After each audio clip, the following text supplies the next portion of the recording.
bienvenue dans cette nouvelle émission de Jeux Actu, votre rendez-vous entièrement consacré aux jeux vidéo. Alors oui, c'est vrai, d'habitude le mois de février c'est la disette.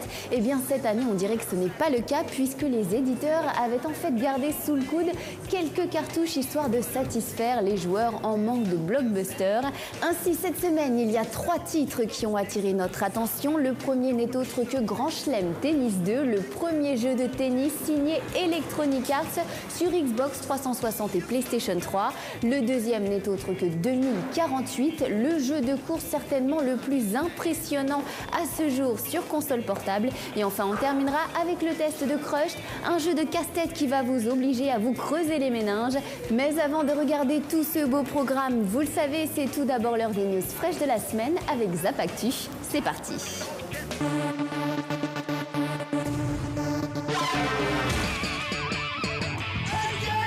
Salut et bienvenue dans ce nouveau numéro de Zap Actu, le résumé de l'actualité de la semaine. Et voici sans plus attendre ce qu'il ne fallait pas manquer.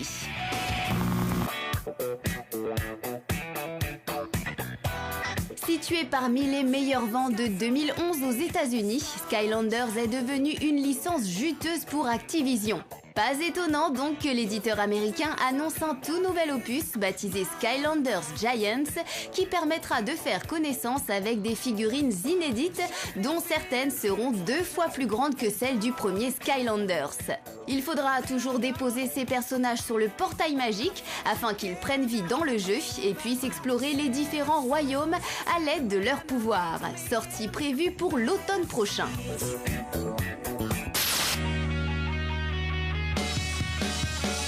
Les dirigeants de Sony ont annoncé dernièrement que le PlayStation Network était désormais remplacé par le Sony Entertainment Network sur PlayStation 3 et PS Vita. Si l'offre reste la même, le groupe japonais espère surtout redorer l'image de son service en ligne, écorné depuis la fameuse affaire du piratage en 2011. Avec le Sony Entertainment Network, Sony souhaite également unifier son contenu et avec un seul et même compte, il est dorénavant possible d'accéder aux différents services à partir d'une console, d'une tablette ou d'un téléphone mobile du constructeur japonais.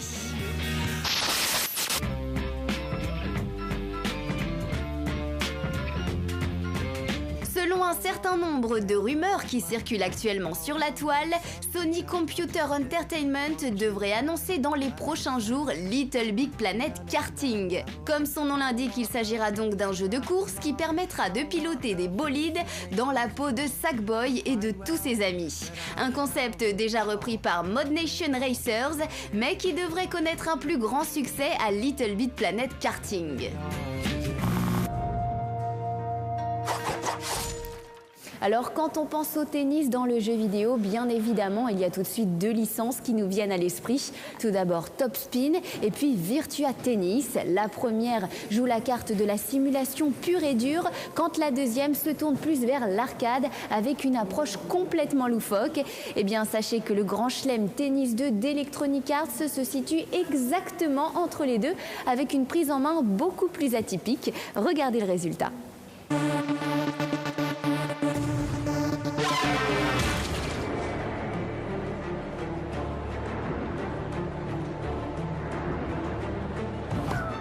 Si Top Spin 4 est considéré aujourd'hui comme la référence absolue du tennis virtuel, eh bien Electronic Arts n'a pas dit son dernier mot avec Grand Chelem Tennis 2 sur Xbox 360 et PlayStation 3. Mais bien plus qu'un simple portage HD de la version Wii sortie en 2009, le jeu dispose d'un certain nombre d'améliorations susceptibles de plaire aux fans du genre. À commencer par le mode carrière qui permet de créer son propre joueur et de lui faire gravir les échelons à travers une dizaine de saisons. Un mode sans saveur au départ mais qui tient progressivement en haleine au fur et à mesure que les années défilent. Pour améliorer le style de jeu de son personnage et récupérer des points d'aptitude, il est conseillé de participer aux entraînements de John McEnroe. Ils vont permettre à chacun de progresser rapidement. Il est alors possible de renforcer la puissance, la vitesse ou bien encore la précision de son poulain. Allez, il faut relever le niveau là. Il faut également garder un œil sur les points de carrière qui sont indispensables pour grimper au classement mondial et gagner le respect de ses adversaires. Il se déplace bien près du filet, la volée est parfaite. Grand Chelem Tennis 2 offre également l'occasion de rejouer des matchs qui ont marqué l'histoire du tennis, mais aussi d'opposer des légendes passées aux stars actuelles de la discipline. Le but est d'accumuler un certain nombre de points pour débloquer de nouveaux matchs et accéder ainsi à des époques différentes. Bien de gagner un match comme celui-là. L'autre point fort de Grand Chelem Tennis 2, c'est de réunir dans un seul disque des joueurs prestigieux tels que Roger Federer, Rafael Nadal, Novak Djokovic, Björn Borg, Martina Navratilova ou bien encore Justine Henin. Bref, de quoi faire plaisir aux passionnés de la petite balle jaune. Malheureusement, le gameplay de Grand Chelem Tennis 2 n'est pas à la hauteur de son contenu et les développeurs ont sans doute fait preuve d'un peu trop d'ambition. Ouais, il a réagi au moment. En effet, le contrôle de la raquette passe par le stick droit qu'il faut incliner dans un sens ou dans l'autre pour donner de l'effet à la balle. Un concept difficile à appliquer pendant les matchs et qui se montre moins intuitif qu'une prise en main classique avec les boutons beaucoup plus confortables. L'intelligence artificielle a également du mal à convaincre et ne s'adapte pas vraiment au style de jeu de son adversaire en montant systématiquement au filet pour conclure un point. Excellente couverture de filet live. Les déplacements des joueurs ne sont pas réalistes du tout et ils se montrent même capables de se téléporter lorsque la balle se retrouve à l'autre bout du court. Dommage car malgré les commentaires de Guy Forget qui font mal aux oreilles, l'animation des joueurs est plutôt réussie et la présence des licences officielles du Grand Chelem permet de s'y croire vraiment.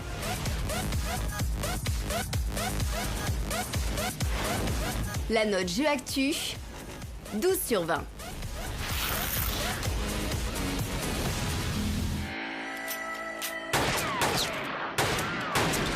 Et parmi les jeux les plus impressionnants au lancement de la PS Vita, il y a Uncharted Golden Abyss, mais il y a également Wipeout 2048, qui est certainement l'un des plus beaux représentants de la machine, techniquement parlant, avec une réalisation à tomber par terre. On vous laisse d'ailleurs juger du résultat par vous-même avec ce test.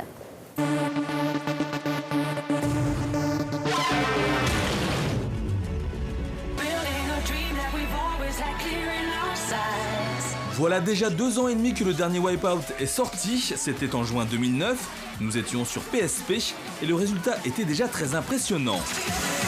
Mais en arrivant sur PS Vita, la licence franchit un nouveau cap grâce aux capacités techniques incroyables de la machine qui permet à Wipeout 2048 de s'imposer comme l'un des meilleurs épisodes de la série, si ce n'est le plus bluffant techniquement. Il suffit en effet de quelques courses pour se rendre compte de l'incroyable explosivité du jeu, avec des graphismes de haute volée aussi aboutis que le Wipeout HD de la PlayStation 3. Les engins volants sont ultra détaillés, les circuits regorgent de détails, les couleurs sont flamboyantes et les tracés sont tout bonnement ingénieux. À cela, ajoutez une fluidité exemplaire qui offre des sensations rarement vues sur console portable. C'est simple, le jeu va tellement vite qu'il va falloir s'accrocher à la console pour ne pas finir dernier de la course ou voir son bolide s'exploser contre un mur. D'ailleurs, les concurrents ne vous feront pas de cadeau et en course simple, il est impératif de prendre un maximum d'accélérateur pour ne pas se faire distancer. L'intelligence artificielle étant redoutable, elle n'hésitera pas non plus à faire appel aux armes mises à disposition pour vous ralentir. Mines, missiles à tête chercheuse, ondes de choc, vagues explosives ou bien encore tirs à répétition, tous les moyens sont bons pour ralentir son adversaire. Il faudra d'ailleurs penser à jeter un œil sur l'état de son véhicule pour ne pas exploser en vol. C'est dans ces moments-là qu'il ne faudra pas hésiter à utiliser le bouclier ou régénérer sa santé. Comme toujours, il est conseillé de choisir son vaisseau en fonction de ses capacités et de son style de conduite. Les paramètres changeant en fonction de l'écurie à laquelle le vaisseau appartient, le pilotage diffère quelque peu, ce qui permet de varier les plaisirs. Côté mode de jeu, Wipeout 2048 a de quoi séduire aussi bien les fans que les novices avec les classiques championnats, courses contre la montre mais aussi les défis éliminatoires où le but est de faire grimper son score en éliminant le maximum d'adversaires à l'aide des armes fournies. Et comme d'habitude, le titre impose une bande-son monstrueuse, toujours portée sur l'électro, avec des artistes connus tels que les éternels Prodigy, deadmau5, Chemical Brothers et bien d'autres encore. Avec Uncharted Golden Abyss, Wipeout 2048 est sans conteste l'autre jeu qui mérite tout simplement qu'on achète une PS Vita. La note jeu actu, 18 sur 20.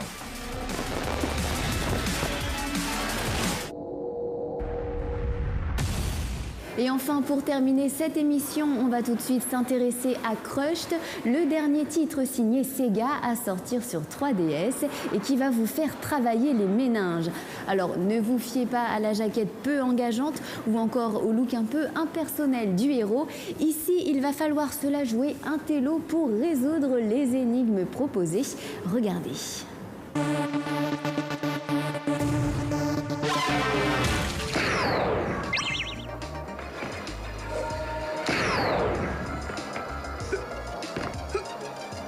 Bien connu des amateurs de casse-tête sur PSP, Crushed fait son retour en ce début d'année sur une 3DS idéale pour mettre en avant son concept. En effet, le jeu édité par Sega vous place dans l'esprit d'un jeune garçon quelque peu torturé. Victime d'une expérience scientifique menée par un professeur très louche, Danny va donc devoir essayer de se frayer un chemin dans son subconscient. Pour ce faire, il doit passer entre la 2D et la 3D afin de s'ouvrir des chemins auparavant invisibles. Chaque tableau a pour cadre les souvenirs du jeune homme et on passera donc de ses vacances au bord de la mer à une fête foraine, sans oublier le quartier de son enfance. Ces thématiques abritent plusieurs niveaux, une quarantaine au total, qui vont faire travailler votre matière grise. Le but du jeu est d'obtenir au moins la moitié des sphères colorées de chaque niveau, celles ramassées en plus n'étant qu'un challenge supplémentaire. Il faut alors jouer avec la perspective pour rapprocher l'arrière-plan en mode 2D ou l'éloigner en mode 3D. Dans chacun des cas, de nouvelles routes se créent et d'autres se ferment. Il faut donc bien réfléchir à chaque manipulation de dimension et il arrive souvent de se prendre la tête sur certaines énigmes particulièrement compliquées.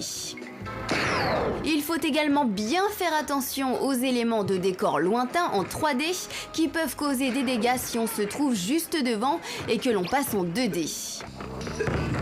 De nombreux paramètres à prendre en compte et qui font du concept de Crushed une approche très intéressante du puzzle game. Malheureusement, le gameplay n'évolue pas vraiment et le jeu a du mal à se renouveler.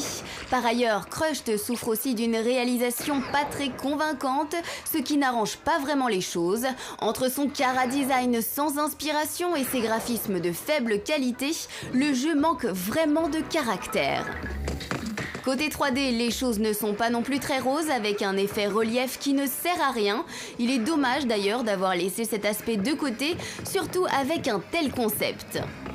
Enfin, les nouveautés par rapport à la version PSP sont rares et à part quelques niveaux bonus et quelques artworks, rien ne justifie vraiment l'achat de cette édition 3DS. Un bon titre qui aurait juste mérité un tout petit peu plus d'ambition. La note jeu actu, 12 sur 20.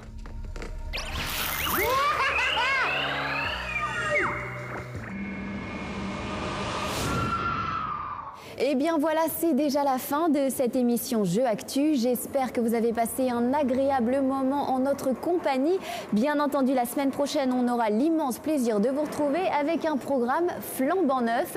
Et puis n'oubliez pas, si vous souhaitez obtenir toutes les dernières news en matière de jeux vidéo, eh bien je vous donne rendez-vous sur notre site jeuxactu.com. À la semaine prochaine.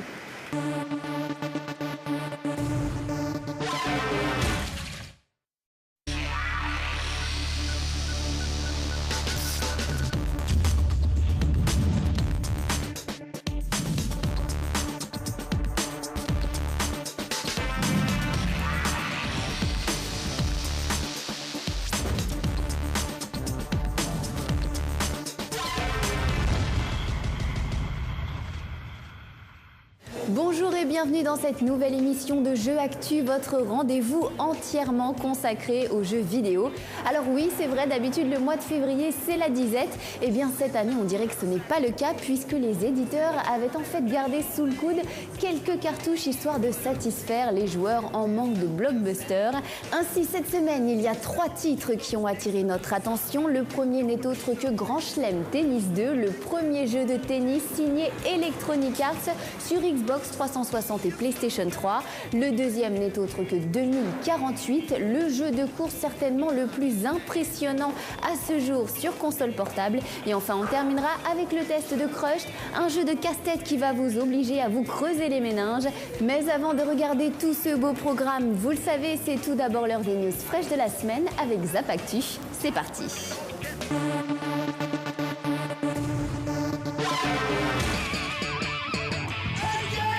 Salut et bienvenue dans ce nouveau numéro de Zap Actu, le résumé de l'actualité de la semaine.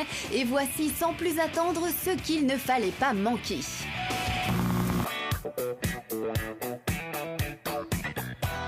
Situé parmi les meilleures ventes de 2011 aux États-Unis, Skylanders est devenu une licence juteuse pour Activision.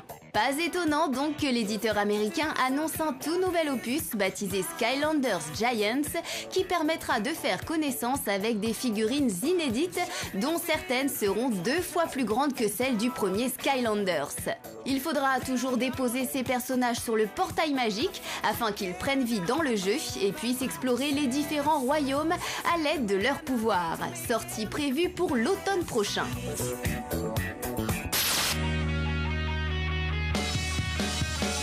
Les dirigeants de Sony ont annoncé dernièrement que le PlayStation Network était désormais remplacé par le Sony Entertainment Network sur PlayStation 3 et PS Vita.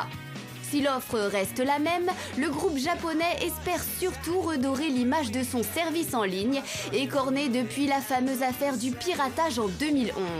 Avec le Sony Entertainment Network, Sony souhaite également unifier son contenu et avec un seul et même compte, il est dorénavant possible d'accéder aux différents services à partir d'une console, d'une tablette ou d'un téléphone mobile du constructeur japonais.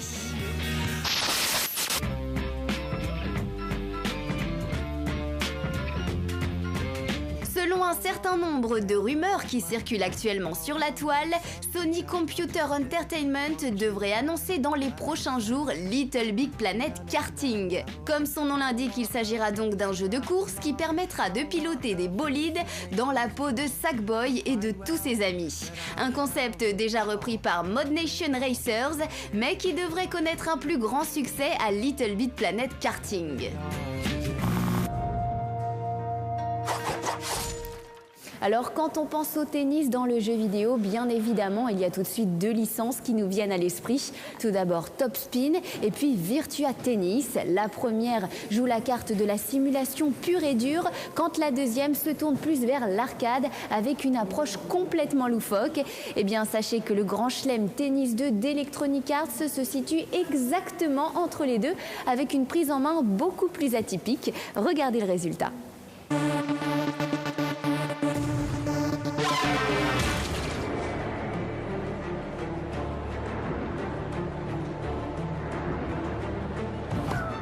Si Top Spin 4 est considéré aujourd'hui comme la référence absolue du tennis virtuel, eh bien Electronic Arts n'a pas dit son dernier mot avec Grand Chelem Tennis 2 sur Xbox 360 et PlayStation 3. Mais bien plus qu'un simple portage HD de la version Wii sortie en 2009, le jeu dispose d'un certain nombre d'améliorations susceptibles de plaire aux fans du genre.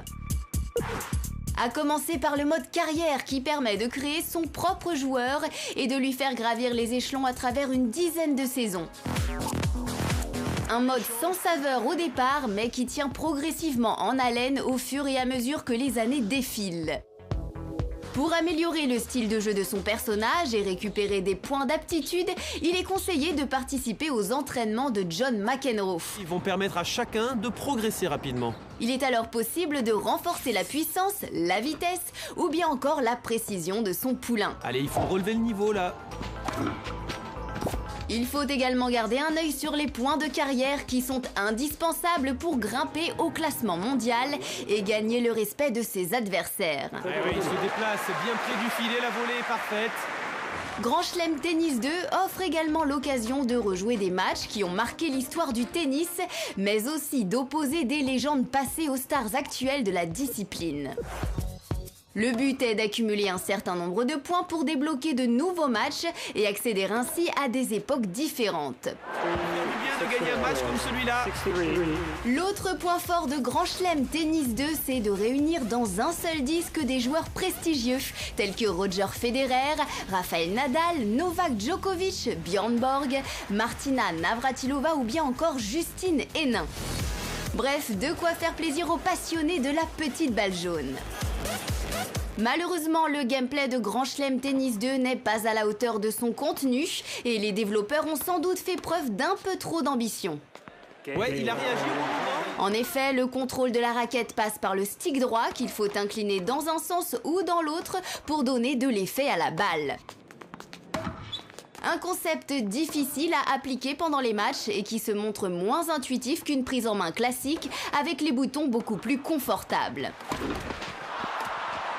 L'intelligence artificielle a également du mal à convaincre et ne s'adapte pas vraiment au style de jeu de son adversaire en montant systématiquement au filet pour conclure un point. Excellente couverture de filet live. Les déplacements des joueurs ne sont pas réalistes du tout et ils se montrent même capables de se téléporter lorsque la balle se retrouve à l'autre bout du court. Dommage car malgré les commentaires de Guy Forget qui font mal aux oreilles, l'animation des joueurs est plutôt réussie et la présence des licences officielles du Grand Chelem permet de s'y croire vraiment.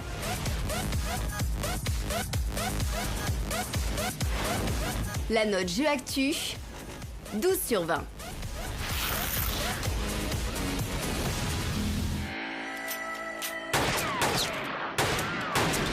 Et parmi les jeux les plus impressionnants au lancement de la PS Vita, il y a Uncharted Golden Abyss, mais il y a également Wipeout 2048, qui est certainement l'un des plus beaux représentants de la machine, techniquement parlant, avec une réalisation à tomber par terre. On vous laisse d'ailleurs juger du résultat par vous-même avec ce test.